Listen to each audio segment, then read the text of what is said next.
Redmi has been playing much of a catch-up game dito sa Redmi Note 13 series. And nakita natin ng ibang brands like si Infinix, si Tecno, and si Itel humahabol in terms of design, gumaganda, and budget-friendly pa ang kanilang price. Now, si Redmi Note 12, medyo nakakadismaya ka na design. Not really that good. But itong series na ito has really stepped up.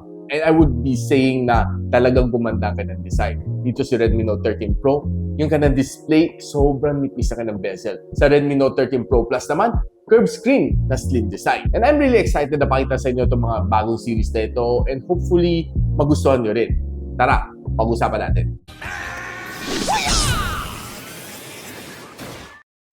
Hi guys, I'm Rich for the Gadget Sidekick and welcome back to my channel, and this is the Redmi Note 13 Pro. So, ang kanyang 8 gigs of RAM and 256 GB of storage is currently priced at 16,000 pesos and nabili ko to sa Shandy Masangkay. Link on the description. Before anything else, buksan muna natin. So guys, this is the all-new Redmi Note 13 Pro, and there's another variant na mas mataas dito, which is the Redmi Note 13 Pro Plus, and a lower variant na si Redmi Note 13. And I have here which happens to be the middle child and the purple color, 8 gigs of RAM and 256 GB of storage. The box is pretty simple. Buksan natin. So, okay, as usual, there's a sleeve over here, SIM ejector tool, documentations, and a wow, looking like a black case. This is probably one of the first time na nakita ko from Redmi a color gray case, which looks pretty not bad, fashionable. Shying away from those usual clear matte jelly case is definitely better. Inside we also have a Type-C cable and a 67 watts GAN charger by Xiaomi. Pulling this tab off. See? Looks nice from here. Like sinabi ko sa inyo guys, in terms of design, it has really stepped up. Itong kanyang color purple is probably the one that you should buy. Makita natin yung blue ang base itong dalawang camera bump, pink ang color nitong depth sensor, and plus green dito sa kanyang LED flash. And makita mo hindi siya separate na LED bulb. Para siyang aura light na ng Vivo V29. Buo na siya. And what I really like dito sa phone na ito is medyo mala iPhone ang kanyang feel. Flat na flat ang kanyang likod, matte finish, and smooth siya. Hindi siya magaspang. And plus yung gilid niya is more edgier. Medyo flat kasi siya ang gilid niya. And one bonus na nakuha ko dito is meron pa siyang audio jack dito sa ibabaw. Plus yung kanyang bezel dito sa gilid is sobrang pinanipis na ni Xiaomi. Kailangan na talaga humabol sa mga kalaban niya. No? So definitely this one is a good phone if ang hilig mo is manood ng mga videos and playing a lot of games. Now, ito phone na ito is packed together with a Snapdragon 7S Gen 2. It's a very new chip na kakalabas ng halos ni Qualcomm and nandito na sa Redmi Note 13 Pro. And I did try to take some benchmarking dito. It was able to give me not so much of a high score at 631,000. Kasi nung pinipilit ko siya gumamit ng Antutu 3D Bench, talagang light lang ang gusto nang gamitin. So if you break down ang kanyang score, this is what you'll get. Checking other benchmark, well, dito sa extreme stress test dito sa 3D Mark, well, hindi super duper ganda ang kanyang score. It was able to get a 80% na stability. Sa Geekbench na CPU benchmark, this is the score. And sa GPU benchmark, ito naman nakuha niya. Now, ang screen nitong phone na ito is being protected by the Corning Gorilla Glass Victus, and it's a 6.67-inch na OLED display, 120Hz of screen refresh rate, and meron siya maximum brightness at 1,800 nits. So, very bright siya. So, even under the direct sunlight, kayang-kaya niya. And dahil sobrang nipis ang kanyang mga bezel dito, this one has a 90% na screen-to-body ratio. So, meaning watching all of your favorite videos dito is almost borderless. Now, one of the good things dito when you're watching your favorite reels dito sa phone na ito, ang smooth thanks to its 120Hz of screen refresh rate. Swiping is really fast dito sa phone na ito when you're scrolling on Facebook Reels, TikTok, sa Shorts, or even other online social media platforms. No? Expect really silky smooth swiping speed dito sa phone na ito. Now, since may dalawa siyang speaker dito sa ibabaw at sa ilalim, pakinggan natin ang sound test.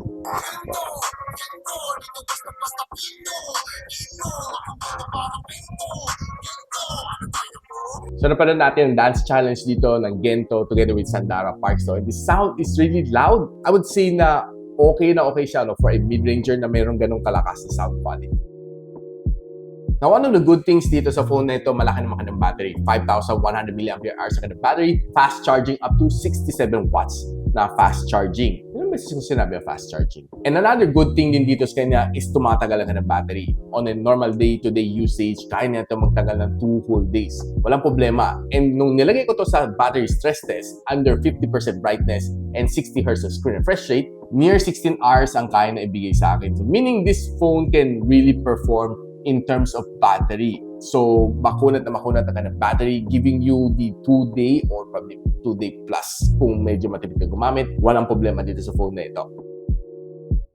Now, probably medyo na-intriga kapag dating dito sa gaming, no? First time ko rin maglalaro ang chip na ito, si Snapdragon 7S Gen 2. And nung nilagay naman natin sa Antutu benchmark, I wasn't really that impressed. Kasi 600 plus and hindi na kaya mag 3D bench. Kailangan mo talagang mag-step down sa light, no? And nung nilaro ko siya, medyo na-convince ako na itong chip na ito can give you that gaming experience na hinahanap-hanap mo. So, nilaro ko 3 title dito, Call of Duty Mobile, Farlight 84, and si Genshin Impact. Now, si Call of Duty Mobile, all high settings, walang problema. Ang smooth ng graphics, I would say na parang nanibago ako sa kanya sa Snapdragon 7 series. Parang medyo katamtaman lang.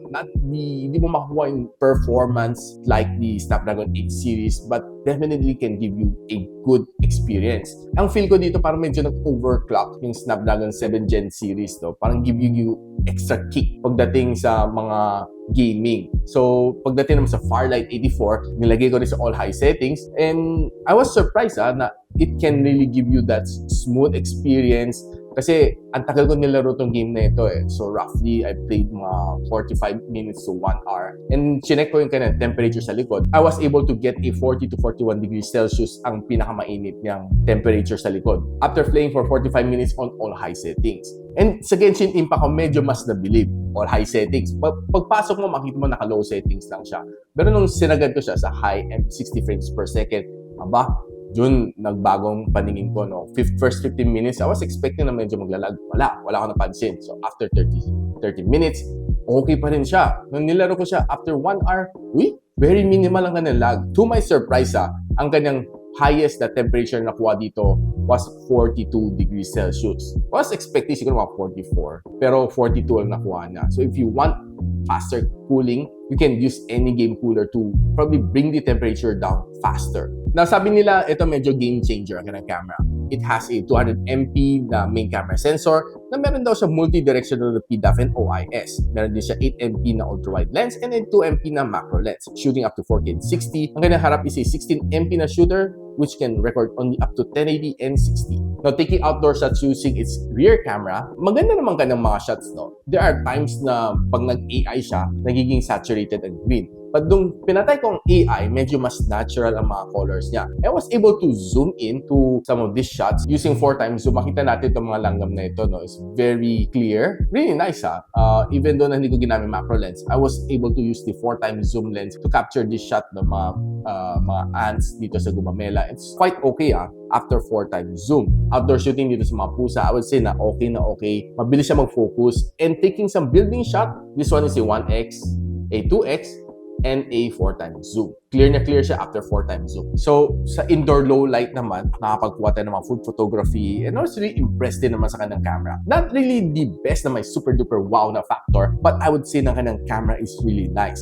Not the best, but it's really good enough. Makita natin dito some of this dramatic shot na nakuha natin. It's really nice. It was able to perform, giving you some really nice and yung Instagrammable na photos on the rear camera. And taking a little bit further dito sa mga coffee shot, okay na okay din siya. Even though na low light talaga siya. Sobrang dim na kaya pa rin na i-enhance ang kanyang colors. Pagdating naman sa selfie shot, there are just a few occasions na napansin ko na parang namumuti tayo, no?